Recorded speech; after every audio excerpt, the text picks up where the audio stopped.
vídeo de hoje é um vídeo que eu sempre quis trazer pra vocês, desde o início do canal. Mas eu não sei porque eu nunca trouxe, porque já teve algumas pessoas me pedindo em vídeos que eu fazia de leitura. Já fiz leitura de Crepúsculo, de Sol da Meia-Noite, de livros infantis, e vocês sempre me pedem esse livro em questão, que é o livro da minha saga favorita, Harry Potter. Adoro, gente. Eu amo Harry Potter, de verdade. Então, eu não sei se vai dar certo, porque eu procrastino muito, né? E eu tenho um costume de ficar me auto-sabotando. Então, tudo que eu decido, eu acabo desistindo. Mas eu vou tentar, gente, trazer pra vocês um capítulo por vídeo, pelo menos de Pedra Filosofal, que é um livro menorzinho. Tem 200 e poucas páginas, 17 capítulos, então é mais tranquilo. Esses vídeos provavelmente vão ficar mais longos, né? Então, gente, já deixa o like de vocês, se inscrevam no canal. E aqui na descrição e no comentário fixado, tá? O meu link do Quai, pra vocês usarem o meu código, darem um dinheirinho aí, pra eu estar comprando um microfone, etc e tal. É uma forma de vocês me apoiarem enquanto eu não tenho a condição de monetizar o canal, beleza? Muito obrigada, gente. Vamos começar.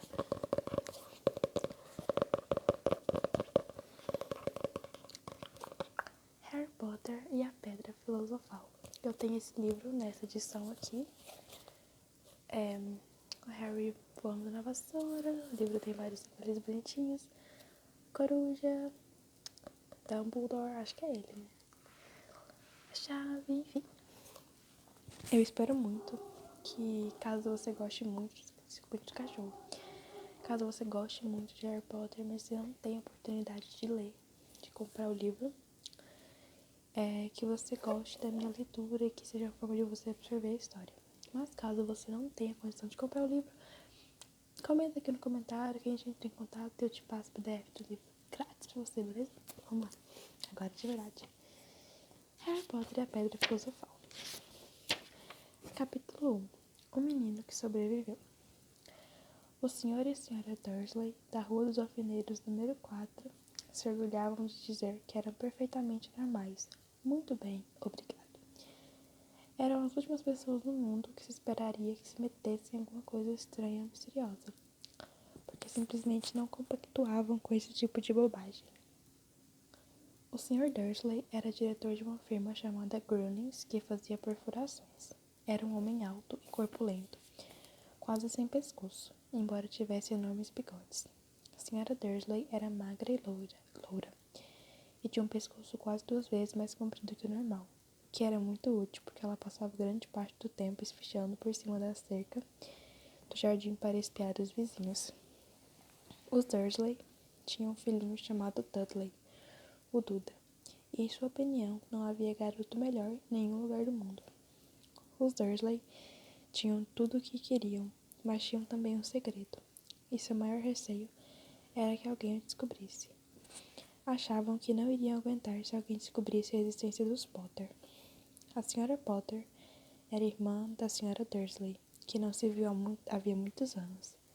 Na realidade, a Sra. Dursley fingia que não tinha irmã, porque este marido imprestável era o que havia de menos parecido possível com os Dursley.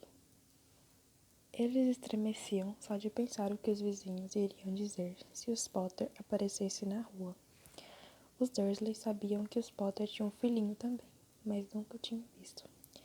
O garoto era mais uma razão para manter os Potter à distância. Eles não queriam que Duda se misturasse com uma criança daquelas. Quando o Sr. e a Sra. Dursley acordaram na terça-feira monótona e cinzenta em que a nossa história começa, não havia nada no céu nublado lá fora, sugerindo as coisas estranhas e misteriosas que não tardariam a acontecer por todo o país. O Sr.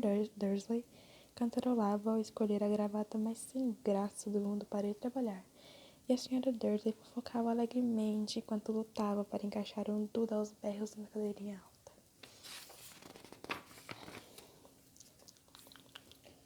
Nenhum deles reparou em uma coruja parda que passou, batendo as asas pela janela. Às 8h30, o Sr. Dursley apanhou a pasta, deu um beijinho no rosto da Sra. Dursley e tentou dar um beijo de despedida em Duda, mas não conseguiu, porque na hora, Duda estava tendo um acesso de raiva e atirava o cereal nas paredes. Pestinha, disse rindo contrafeito o Sr. Dursley ao sair de casa. Entrou no carro e deu marcha ré para sair do estacionamento do número 4. Foi na esquina da rua que ele notou o primeiro indício de que algo estranho ocorria. Um gato lia um mapa. Por um instante, o Sr. Dursley não percebeu o que vira. Em seguida, virou rapidamente a cabeça para dar uma segunda olhada. Havia um gato de listas amarelas sentado na esquina da Rua dos Alfineiros, mas não havia nenhum mapa à vista. Em que estaria pensando naquela hora? Devia ter sido um efeito da luz. Ele piscou e regalou os olhos para o gato. O gato o encarou. Enquanto virava a esquina e subia a rua, espiou o gato pelo espelho retrovisor. Ele agora estava lendo a placa que dizia Rua dos Alfineiros. Não, estava olhando a placa. Gatos não podiam ler mapas nem placas. O Sr. Dursley sacudiu a cabeça e tirou o gato do pensamento.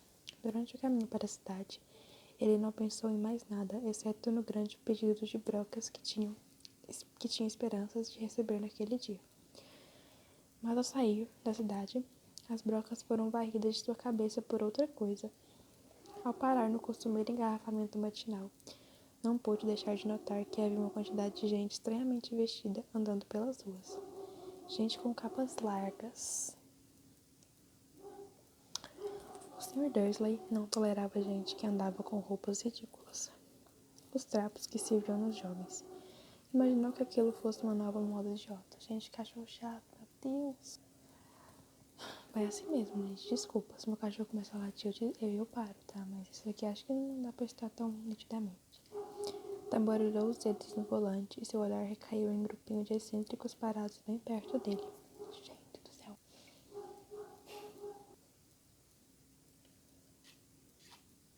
O produtor de conteúdo não tem um segundo de paz. Retornando.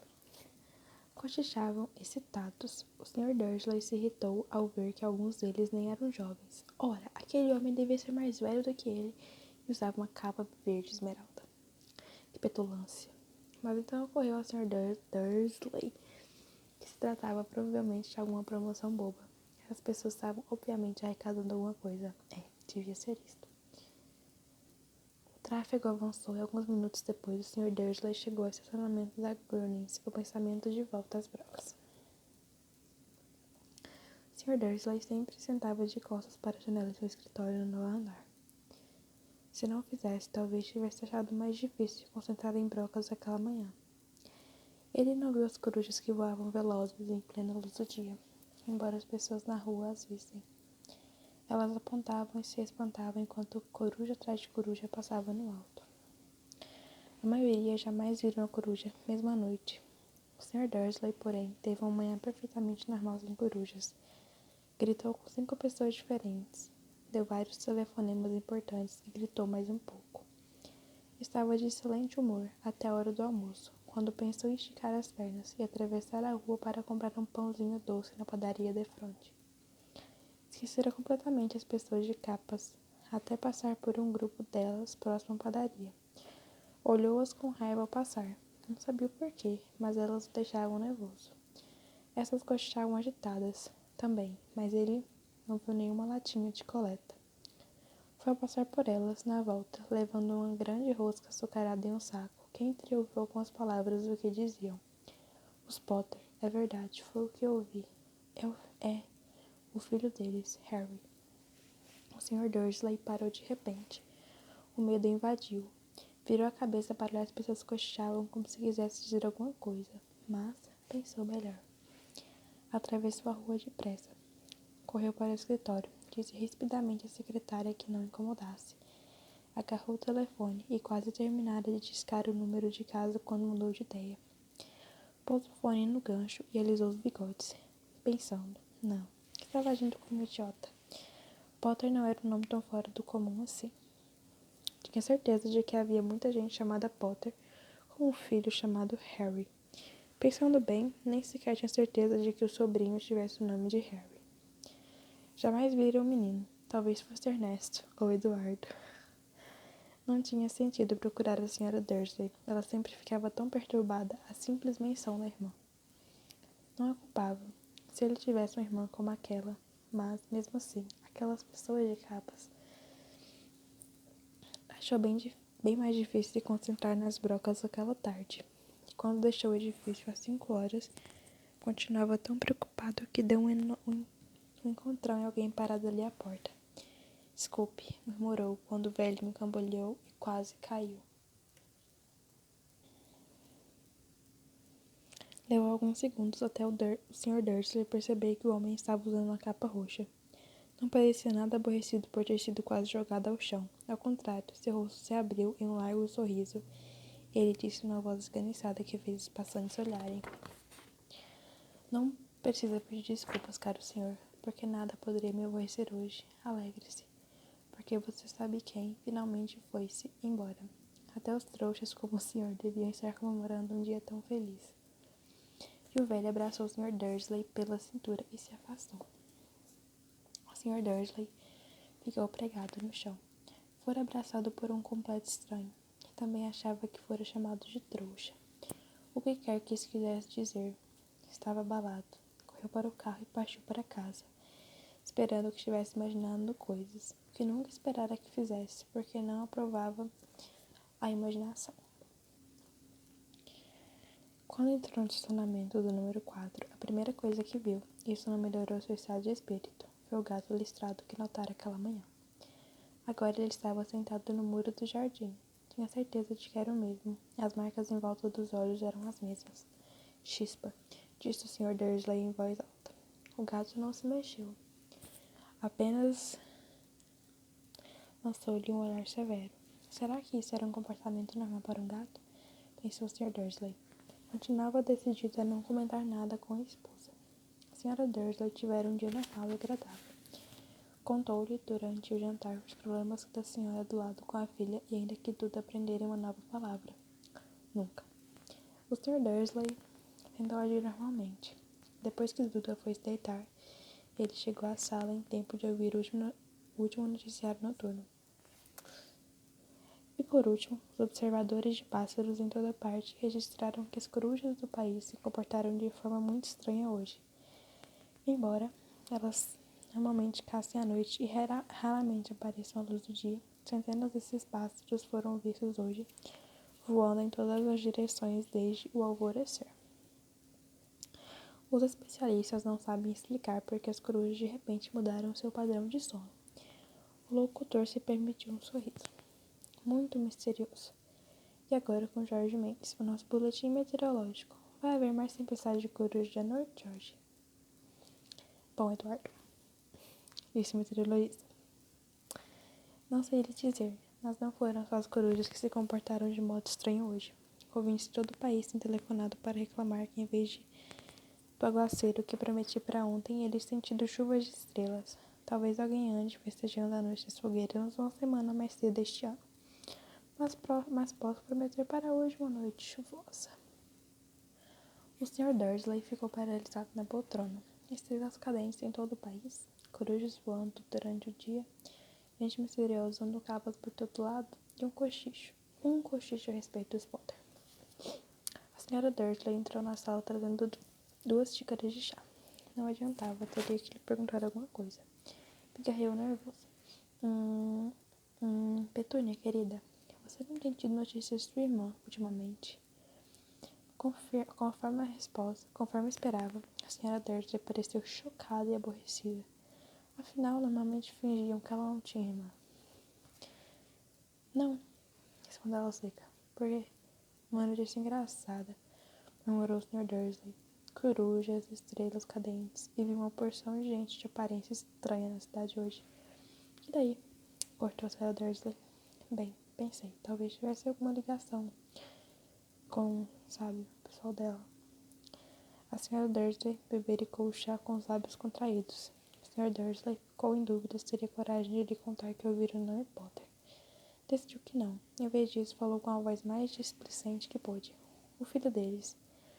Teria mais ou menos a idade do Duda agora, não? Espero que sim. Respondeu a Sra. Dursley ainda seca. Como é mesmo o nome dele? Ernesto, não é? Harry. Um nome feio e vulgar. Quer saber minha opinião? Ah, é. Disse o Sr. Dursley sentindo um aperto horrível no coração. Concordo com você. Não disse mais nenhuma palavra sobre o assunto a caminho do quarto onde foram se deitar. Enquanto a Sra. Dursley estava no banheiro, o Sr. Dursley foi devagarinho até a janela e espiou o jardim de casa. O gato continuava lá. Observava o começo da rua dos alfeneiros, como se esperasse alguma coisa. Estaria imaginando coisas? Será que tudo isso teria ligação com os Potter? Se tinha, se transpirasse que eram aparentados com um casal de bem, ele achava que não aguentaria. Os Dursley se deitaram. A Sra. Dursley adormeceu logo, mas o Sr. Dursley continuou acordado, pensando no que acontecera. Seu último consolo antes de adormecer foi pensar que mesmo que os Potter estivessem envolvidos, não havia razão para se aproximarem dele e da Sra. Dursley. Os Potter sabiam muito bem o que pensavam deles e da gente de sua laia. Não via como ele e Petúnia poderiam se envolver com nada que estivesse acontecendo. O Sr. Dursley bocejou e se virou. Isso não poderia afetá-los. Como estava enganada. O Sr. Dursley talvez estivesse mergulhando em um sono inquieto, mas o gato, no muro lá fora, não mostrava sinais de sono. Continuava sentado imóvel como uma estátua, os olhos fixos na esquina mais distante da Rua dos Alfeneiros, e nem sequer estremeceu quando uma porta de carro bateu na rua seguinte, nem mesmo quando duas corujas mergulharam no alto. Na verdade, era quase meia-noite quando o gato se mexeu. Um homem apareceu na esquina que o gato estivera vigiando. Apareceu tão súbita e instantaneamente que se poderia pensar que tivesse saído do chão. O rabo do gato se mexeu ligeiramente e seus olhos se estreitaram. Ninguém jamais vislumbrara nada parecido com este homem na Rua dos Alfeneiros. Era alto, magro e muito velho. A julgar pelo prateado de seus cabelos, de sua barba, suficientemente longos para prender no cinto. Estou muito cansada.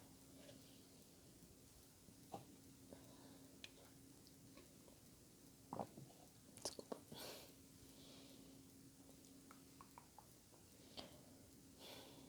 Usava vestes longas, uma capa púrpura que arrastava pelo chão e botas com saltos altos de fivela. Seus olhos azuis eram claros, luminosos e cintilantes, por trás dos óculos em meia-lua e o nariz muito comprido e torto, como se tivesse quebrado pelo menos 2 vezes. O nome dele era Alvo Dumbledore.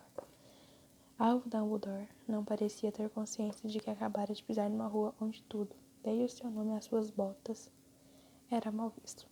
Estava ocupada apalpando a capa procurando alguma coisa, mas parecia ter consciência de que estava sendo vigiada, porque ergueu a cabeça de repente para o gato e continuava a fixá-lo da outra ponta da rua.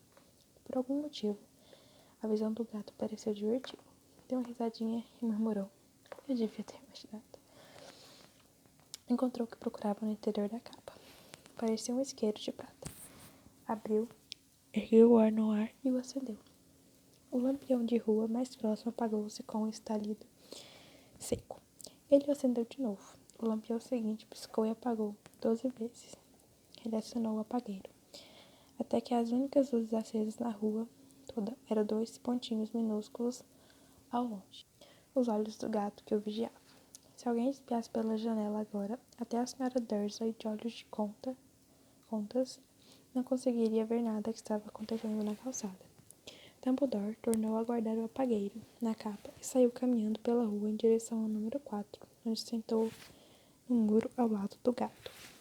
Não olhou para o bicho, mas, passado algum tempo, dirigiu-se a ele. Imaginei encontrar a senhora aqui, professora Minerva McGonagall. E virou-se para sorrir para o gato, mas este desaparecera. Em vez dele, viu-se sorrindo para uma mulher de aspecto severo que usava óculos de lentes quadradas, exatamente do formato das marcas que o gato tinha em volta dos olhos. Ela também usava uma capa esmeralda. Trazia os cabelos negros presos num coque apertado e parecia decididamente irritada. Como soube que era eu? Perguntou. Minha cara, professora, nunca vi um gato se sentir tão duro. Sr. Saridurus tivesse passado o dia todo sentado em um muro de pedra, respondeu a professora Minerva. O dia todo? Quando podia estar comemorando? Deve ter passado por mais de 10 festas e banquetes a caminho daqui.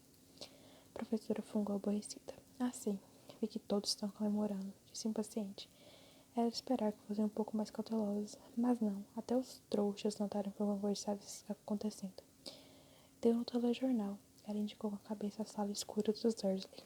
Eu ouvi. Bandos de corujas, estrelas cadentes. Ora, eles não são completamente idiotas. Não podiam deixar de notar alguma coisa. Estrelas cadentes em Kent. Aposto que foi coisa de Dédalo Diggle. Ele nunca teve muito juízo. Você não pode culpá-los, ponderou Dumbledore educadamente. Temos tido muito pouco o que comemorar nos últimos 11 anos. Sei disso, retrucou a professora mal-humorada. Mas não é razão para perdermos a cabeça. As pessoas estão sendo completamente descuidadas, saem às ruas em plena luz do dia, sem ao menos vestir roupa de trouxa. Espalham boatos. Esguelha lançou um olhar atento a Dumbledore, como se esperasse que ele dissesse alguma coisa, mas ele continuou calado, por isso ela recomeçou. Ia ser uma graça, se, no próprio dia em que você sabe quem parece ter finalmente ido embora, os trouxas descobrissem a nossa existência. Suponho que ele realmente tenha ido embora, não é, Dumbledore? Parece que não há dúvida. Temos muito que agradecer. Aceita um sorvete de limão? Um quê? Um sorvete de limão.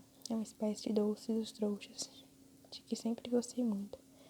Não, obrigada, disse a professora Minerva, com frieza, como se não achasse que o momento pedia sorvete de limão, mesmo que você sabe quem tenha ido embora.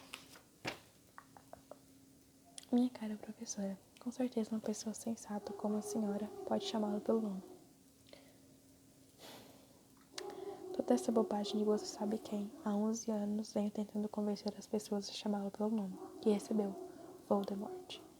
A professora franziu o rosto, mas Dumbledore, que estava se separando dos sorvetes de limão, pareceu não reparar. Tudo fica tão confuso quando todos não param de dizer você sabe quem. Nunca vi nenhuma razão para ter medo de dizer o nome de Voldemort. Sei que não vê, disse a professora, parecendo meio exasperada, meio admirada. Mas você é diferente. Todo mundo sabe que é o único de quem você sabe... Ah, está bem, de quem Voldemort tem medo. Isso é um elogio, disse Dumbledore calmamente. Voldemort tinha poderes que nunca tive. Só porque você é muito, bem, nobre para usá-los. É uma sorte estar escuro. Nunca mais corei assim desde que a Madame Pomfrey me disse que gostava dos meus abafadores de orelhas novos. A professora Minerva lançou um olhar severo a Dumbledore e disse: As corujas não são nada comparado às boatos que correm. Sabe o que todos estão dizendo? Porque ele foi embora e finalmente deteve?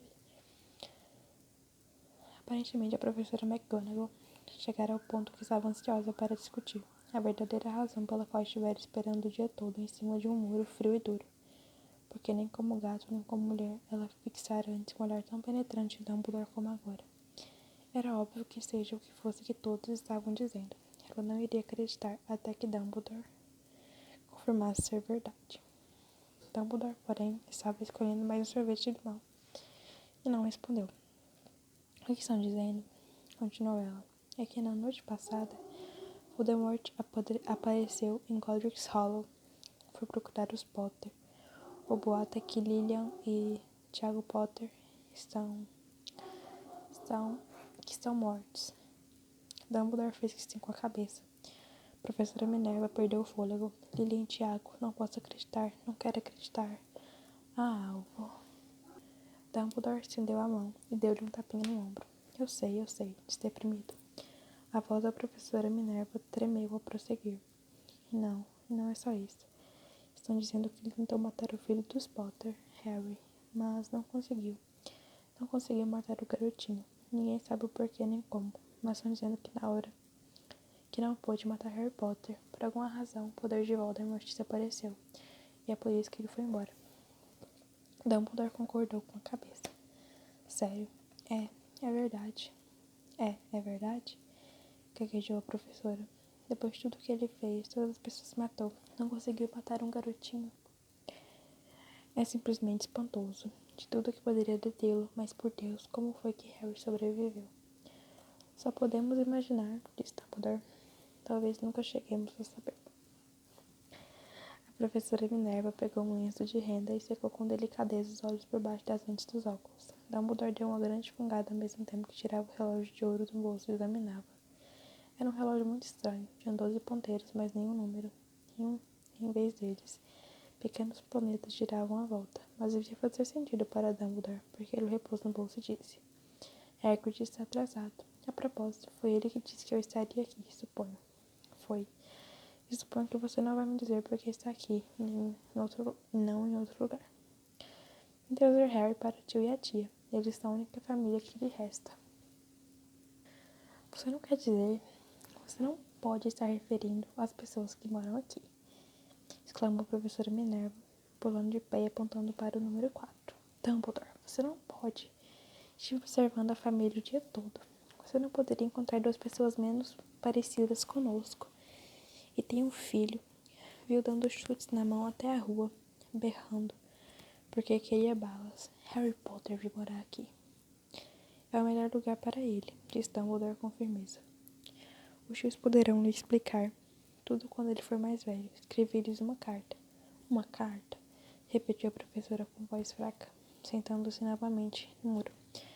Francamente, Dumbledore, você acha que pode explicar tudo isso em uma carta? Essas pessoas jamais vão entendê-lo. Ele vai ser famoso, uma lenda. Eu não me surpreenderia se o dia de hoje ficasse conhecido no futuro como o dia de Harry Potter. Vão escrever livros sobre Harry. Todas as crianças no mundo vão conhecer o nome dele. Eu quase choro nessa parte, toda vez que eu leio. Exatamente, disse Dumbledore, olhando muito sério por cima dos óculos de meia-lua, que seria o bastante para virar a cabeça de qualquer menino. Famoso antes mesmo de saber andar e falar. Famoso por alguma coisa que ele nem vai se lembrar. Você não vê que ele estará muito melhor se crescer longe de tudo isso, até que tenha capacidade de compreender? A professora abriu a boca, mudou de ideia. Engoliu em seco, então disse: você está certa, é claro. Mas como é que o garoto vai chegar aqui, Dumbledore? Ela olhou para a capa dele de repente, como se lhe ocorresse que talvez escondesse Harry ali. Hagrid vai trazê-lo. Você acha que é sensato confiar a Hagrid uma tarefa importante como essa? Eu confiaria a Hagrid minha vida, respondeu Dumbledore. Não estou dizendo que ele não tem um coração. Não estou dizendo que ele não tem um coração no lugar, concedeu a professora de má vontade. Mas você não pode fingir que ele é cuidadoso, que tem uma tendência a... Que foi isso? Um ronco discreto quebrara o silêncio da rua. Foi aumentando cada vez mais enquanto eles olhavam para cima e para baixo da rua à procura de um sinal de farol de carro. O ronco se transformou num trovão quando os dois olharam para o céu e uma enorme motocicleta caiu do ar e parou na rua diante deles. Se a motocicleta era enorme, não era nada comparado ao homem que a montava de lado. Ele era quase 2 vezes mais alto do que um homem normal e pelo menos 5 vezes mais largo. Parecia simplesmente grande demais para existir. E tão selvagem. Emaranhados de barba e cabelos negros longos e grossos escondiam a maior parte de seu rosto. As mãos tinham o tamanho de uma lata de lixo e os pés calçados com botas de couro pareciam filhotes de golfinhos. Em seus braços imensos e musculosos, eles seguravam um embrulho de coberturas. Hagrid, exclamou Dumbledore, parecendo aliviado. Finalmente, e onde foi que arranjou a moto? Pedi emprestada, professor Dumbledore, respondeu o gigante desmontando cuidadosamente da moto ao falar. O jovem Sirius me emprestou. Trouxe ele, professor. Não teve problema. Não teve nenhum problema? Não, senhor. A casa ficou quase destruída, mas consegui tirá-lo inteiro, antes que os trouxas invadissem o lugar. Ele dormiu quando estavam sobrevoando Bristol. Dumbledore e a professora Minerva curvaram-se para o embrulho de cobertores. Dentro, apenas visível, havia um menino, que dormia a sono solto. Sob uma mecha de cabelos muito negros caídos sobre a testa, eles viram um corte curioso. Tinha a forma de um raio. Foi aí que... Sussurrou a professora. Foi, confirmou Dumbledore. Ficará com a cicatriz para sempre. Será que você não poderia dar um jeito, Dumbledore? Mesmo que pudesse, eu não o faria. As cicatrizes podem haver ser úteis. Tem uma acima do joelho esquerdo, que é o mapa perfeito do metrô de Londres. Bem, me dê aqui, Hagrid. É melhor acabarmos logo com isso. Dumbledore recebeu Harry nos braços e virou-se para a casa dos Dursley. Será que eu podia me despedir dele, professor? Perguntou Hagrid. Ele curvou a enorme cabeça descabelada para Harry e lhe deu o que deve ter sido um beijo muito áspero e peludo. Depois, sem aviso, Hagrid soltou um uivo como um de cachorro ferido. Psiu! Sibilou a professora Minerva. Você vai acordar os trouxas. Desculpe. Soluçou Hagrid, puxando o enorme lenço sujo, escondendo a cara nele. Mas não consigo suportar. Lilian e Tiago mortos, e o coitadinho do Harry ter de viver com os trouxas. É muito triste, mas controle-se, Hagrid. Ou vamos descobrir, zoou a professora, dando uma palmadinha desajeitada no braço de Hagrid, enquanto Dumbledore saltava a mureta de pedra e se dirigia à porta de frente. Depositou Harry devagarinho no batente, tirou uma carta da capa, meteu entre os cobertores do menino e em seguida voltou para a companhia dos dois. Durante um minuto inteiro, os três ficaram parados olhando para o embrulhinho. Os ombros de Hagrid se sacudiram. Os olhos da professora Minerva piscaram loucamente e a luz cintilante que sempre brilhava nos olhos de Dumbledore parecia ter se extinguido. Bem, disse Dumbledore finalmente. Acabou-se. Não temos mais nada a fazer aqui. Já podemos nos reunir aos outros para comemorar. Disse Hagrid com a voz muito abafada. Vou devolver a moto de Sirius. Boa noite, professora Minerva. Boa, professor Dumbledore. Enxugando os olhos na manga da jaqueta, Hagrid montou na moto e acionou o motor com um pontapé. Com um rugido, ela levantou o voo e desapareceu na noite. Nos veremos em breve, professora Minerva. Espero, falou Dumbledore, com aceno na cabeça. Professora Minerva suou o nariz em resposta. Dumbledore se virou e desceu a rua. Na esquina parou e puxou o apagueiro. Deu um clique e 12 varas de luz voltaram os lampiões de modo que a rua dos alfeneiros de repente iluminou-se com uma claridade laranja e ele divisou o gato listrado e se esquivando pela outra ponta da rua. Mal dava para enxergar o embrulhinho de cobertores no batente do número 4. Boa noite, Harry, murmurou ele, tirando os calcanhares e com um movimento da capa desapareceu. Uma brisa arrepiou as cercas bem cuidadas da rua dos alfeneiros, silenciosas e quietas. Sob o negror do céu. O último lugar do mundo em que alguém esperaria que acontecessem coisas espantosas. Harry Potter virou-se dentro dos cobertores sem acordar. Sua mãozinha agarrou a carta ao lado, mas ele continuou a dormir, sem saber que era especial, sem saber que era famoso, sem saber que iria acordar dentro de poucas horas com um grito da Sra. Dursley ao abrir a porta da frente para pôr as garrafas de leite ao lado de fora. Nem que passaria as próximas semanas levando cutucadas e beliscões do primo Duda. Ele não podia saber que, neste momento... Ele não podia saber que, nesse mesmo instante, havia pessoas se reunindo em segredo em todo o país, que erguiam a Harry Potter, o menino que sobreviveu. Então, gente, foi isso. Li um capítulo, gente, são meia hora de vídeo. Meu valorismo, viu? Usando meu código do Kawaii. E dá muito like nesse vídeo e se inscreve muito. Algum dia eu trago a segunda parte. Beijos.